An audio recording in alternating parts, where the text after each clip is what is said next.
Sapa tuk wahyuning Allah Kya dumilah mangulah ngelmu bangkit bangkit mikat mrehma ngukut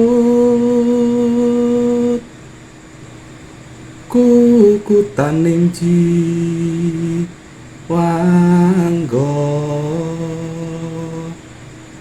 yen mangkono kena sinebut wong sepuh lire sepuh sepi hawa awas luruning tunggil.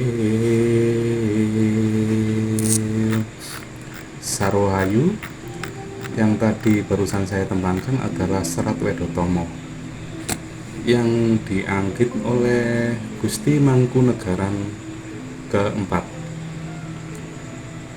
Tembang ini cukup unik karena menyiratkan ajaran-ajaran rahasia yang berbau kejawen atau tasawuf Islam ala Jawa. Mari kita coba ulas mengenai tembang tadi. Jadi tembang tadi itu adalah Serat Wedotomo dalam pupuh kedua dalam mentrum dandang gulo pangkur podo ke-12. Podo itu artinya bait ke-12. Menariknya ini di situ disebutkan seseorang yang mendapat wahyu dari Allah atau Tuhan itu sendiri. Tapi maknanya sendiri cukup dalam karena walaupun di sini tasawuf Jawa tapi juga berbalut dengan ajaran Jawa Dipa atau Kabuyutan yang sekarang ini terkenal dengan nama Kapitayan dan bercampur dengan tasawuf Islam. Kita coba ulas satu-satu. Sapantuk wahyu ning Allah, atau siapa yang mendapat wahyu dari Allah atau yang dikehendaki oleh Allah. Terus bait kedua, Giyodumilah mangulah ngelmu bangkit, atau secara tiba-tiba dia punya keinginan untuk mengolah ilmu mengenai bangkit. Nah, bangkit ini apa? Bangkit ini maksudnya gini, sama seperti bangkit kesadarannya. Di dalam terminologi Siwa Buddha, maksudnya bangkit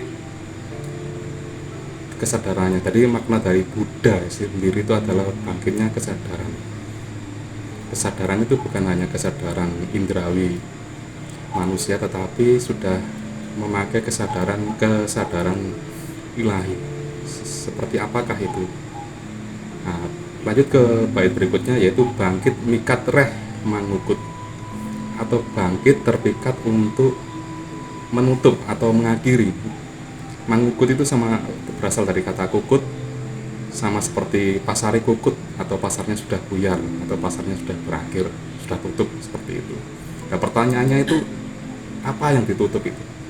Lanjut ke bait berikutnya, itu adalah kukutaning jiwanggo, atau berakhirnya jiwa atau berakhirnya kekuasaan jiwa. Nah, ini banyak yang salah paham juga mengenai apa itu jiwa. Jadi kita akan berbicara terminologi dari Jawa kuno dulu supaya lebih paham. Jadi manusia itu mempunyai 3 tubuh. Pertama itu atma sariro atau roh itu sendiri. Kedua itu adalah suksma sarira. Nah, ini suksma sarira ini adalah psikologi atau psikis manusia. Psikis manusia yang apa ya? Psikis ya seperti di situ ada kesadaran, ada perasaan, ada pikiran, dan ada ingatan. Dan keempat komponen ini pada nantinya akan disebut sebagai sedulur papat, yang artinya 4 komponen jiwa itu. Tapi saya tidak membahas sedulur papat, nanti malah kita akan kehilangan inti dari tembang Pangkur ini. Nah, itulah suksma sarira ini yang disebut dengan jiwa. Terus habis itu yang ketiga itu tubuh yang ketiga itu adalah stula sarira atau tubuh kasar kita, yaitu tubuh fisik kita. Jadi menurut ilmu Jawa kuno, manusia itu terdiri dari tiga. Pertama itu roh itu sendiri, kedua itu adalah suksma sarira atau tubuh halus atau tubuh psikis psikologi kita, dan yang ketiga itu adalah tubuh kasar kita atau tubuh fisik. Banyak yang mengatakan bahwasanya jiwa itu adalah roh. Sebenarnya tidak salah, tapi kurang tepat. Kalau saya mengartikan roh yang masih berpakaian. Jadi gini, roh itu intinya itu daya hidup dari semua makhluk hidup, apapun itu, termasuk manusia. Jadi roh itu sendiri adalah bagian yang tidak terpisahkan dari Sang Maha Hidup atau Sang Yang Urip kalau kata orang Jawa kuno, atau bisa saya tegaskan di sini merupakan bagian yang tidak terpisah dari Tuhan. Makanya ada istilah manunggaling kawul Gusti, kita sejak dulu sudah manunggal karena Tuhan sudah bersemayam dalam diri kita, yaitu roh itu sendiri. Cuma sampai saat ini mungkin saya dan jenengan semua juga masih belum menyadari itu. Karena apa? Ya karena masih tertutup dengan psikologi atau jiwa kita. Nah, yang membuat roh ini berbeda-beda itu kan karena pakaiannya ya tubuh psikologi kita atau suksma sarira kita ini. Dari situ ketika sudah kemasukan perasaan atau dalam bahasa Jawa kunonya itu adalah ahangkoro, maka di situ sudah timbul identitas atau rasa aku. Jadi yang menyebut aku di sini adalah perasaan. Di situ juga ada pikiran, yaitu daya analisa untuk kebutuhan manusia untuk bertahan hidup, dan juga gudang ingatan yang disebut cita oleh orang Jawa kuno, seperti itu. Nah, dari 4 komponen jiwa ini akhirnya roh itu tertutupi karena sudah mendapat identitas. Yang dulunya itu roh itu sama saja antara roh kita, roh orang lain, roh kucing, roh set atau roh cacing atau apapun, itu sama saja, yaitu daya hidup itu sendiri atau Gusti itu sendiri. Tetapi ketika sudah dibalut oleh suksma sarira atau tubuh psikologi kita, maka roh sendiri akhirnya menjadi lebih pramono atau lebih beridentitas atau lebih bisa dikenali. Dan ini akhirnya yang membeda-bedakan antara saya, jenengan, kalian, dan makhluk-makhluk lainnya seperti itu. Tetapi ketika seorang spiritualis itu kesadarannya sudah bangkit, maka jiwa ini dilepas. Nah, ini maksudnya itu dari kukutaning jiwa atau berakhirnya kekuasaan jiwa. Nah, kalau misal kekuasaan jiwa itu sudah berakhir, maka di situ sudah tidak ada identitas lagi. Maka yang betul-betul berkuasa itu adalah roh atau atma itu sendiri. Makanya orang Jawa mengatakan ingsun jumeneng pribadi. Ingsun sendiri adalah sinebutan untuk atma atau roh itu sendiri. Jadi aku sejati, bisa dibilang seperti itu. Bukan aku yang merupakan psikologi kita sebagai identitas kita. Seperti itu maksudnya. Jadi dia sudah, tubuhnya itu sudah betul-betul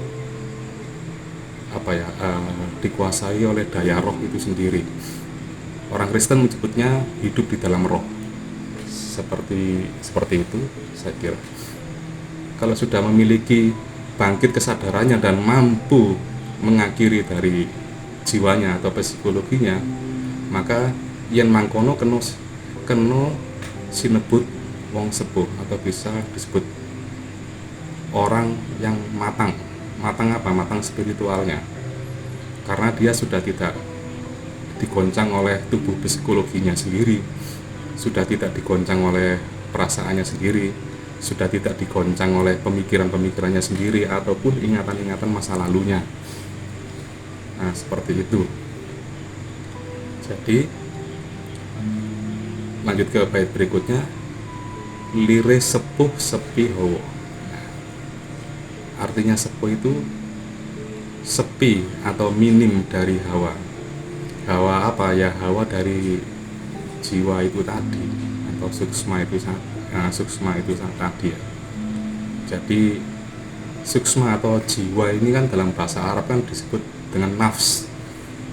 Nafs ini bisa diartikan nafsu, tapi kalau nafs lebih cenderung ke diri atau identitas dari roh itu sendiri. Jadi dia sudah tidak tergoncang oleh perasaan atau pikiran atau ingatannya dalam merespon kejadian-kejadian di luar diri kita. Betul-betul ajak, tetap seperti itu dan tak goyah. Nah, masuk ke berikutnya, awas luruning atunggil. Nah, di sini bisa saya artikan apa itu awas luruning atunggil. Bisa saya artikan roh binedo atau baik dan buruk. Tapi sebenarnya kalau orang itu masih belum tercelik kesadarannya atau belum bangkit kesadarannya, maka kebaikan pun sebenarnya itu masih belum bisa dibilang baik sejati, karena di situ masih ada tendensi atau motif dari dari diri jenengan sendiri. Kalau jenengan monggo jenengan resapi sendiri bahwasanya kebaikan kita sendiri sampai saat ini tidak ada yang benar-benar tulus. Minimal di situ ada motif apa? Motif jenengan itu kepingin dicap orang baik, kepingin dicap sebagai orang yang bijaksana atau apapun, tapi intinya itu masih melekat keakuan jenengan di balik kebaikan itu sendiri. Atau bisa saya katakan kebaikan tersebut selama berakar dari jiwa Anda, berakar dari suksma Anda atau dari psikologi Anda, maka itu masih belum dikatakan kebaikan sejati, karena di situ pasti ada motif keakuan jenengan. Namun kalau semisal jiwa itu sudah berakhir, suksma itu sudah berakhir, psikologi Anda sudah berakhir, maka tindakan-tindakan apapun yang jenengan lakukan itu adalah berasal dari roh atau atma itu sendiri, dan itu bisa dianggap sebagai tindakan-tindakan ketuhanan. Makanya dalam terminologi tasawuf Islam ada diskusi kalau nggak salah, jika engkau berbicara aku akan menjadi mulutmu, jika engkau mendengar aku akan menjadi telingamu, dan lain-lain seperti itu. Maksudnya ini sudah dia mendengarkan atau berbicara atau mendengar atau apapun sudah tidak mempergunakan psikologinya dia atau keakuannya dia, tapi betul-betul itu adalah milik dari Tuhan, milik dari Tuhan itu sendiri, yang mana dalam hal ini dalam perwujudannya sebagai roh atau atma jenengan. Orang Jawa dulu mengatakan Sang Hyang Atmo. Jadi seperti itu ulasan dari Serat Wedotomo Pupuh Pangkur Podo ke-12. Oke, ngoten mawon, nanti kita akan lanjut kepada bait berikutnya. Nggih, matur nuwun sarwa.